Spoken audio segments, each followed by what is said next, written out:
જિલ્લા કાનૂની સેવા સત્તા મંડળ આણંદ દ્વારા રાષ્ટ્રીય લોક અદાલતનું આયોજન કરવામાં આવ્યું હતું। મુખ્ય જિલ્લા ન્યાયાધીશ જે.ડી. સુથાર દ્વારા લોક અદાલત ખુલ્લી મૂકવામાં આવી હતી।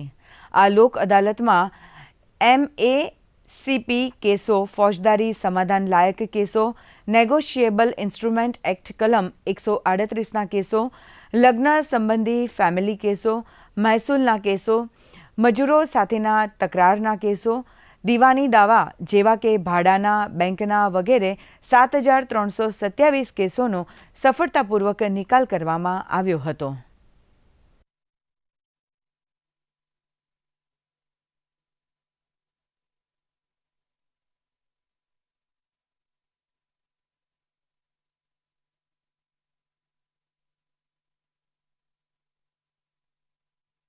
જિલ્લા કાનૂની સેવા સત્તા મંડળ આણંદ દ્વારા આજરોજ એનું આયોજન કરવામાં આવેલ છે।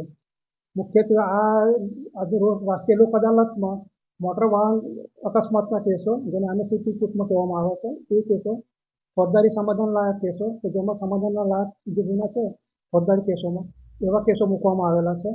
તે ઉપરાંત નેગોશિયેબલ ઇન્સ્ટ્રુમેન્ટ એક્ટની કલમ 138ના કેસો, જે ચાર રીતના કેસો કહેવામાં આવે છે, એવા કેસો, તે ઉપરાંત લગ્ન સંબંધી ફેમિલીના કેસો પણ મૂકવામાં આવેલા છે, મહેસૂલના કેસો મૂકવામાં આવેલા છે, ભરણપોષણના કેસો મૂકવામાં આવેલા છે, કે જેના કારણે પતિ પત્ની વચ્ચેના જે ડિસ્પ્યુટ છે એનો અંત આવી જાય।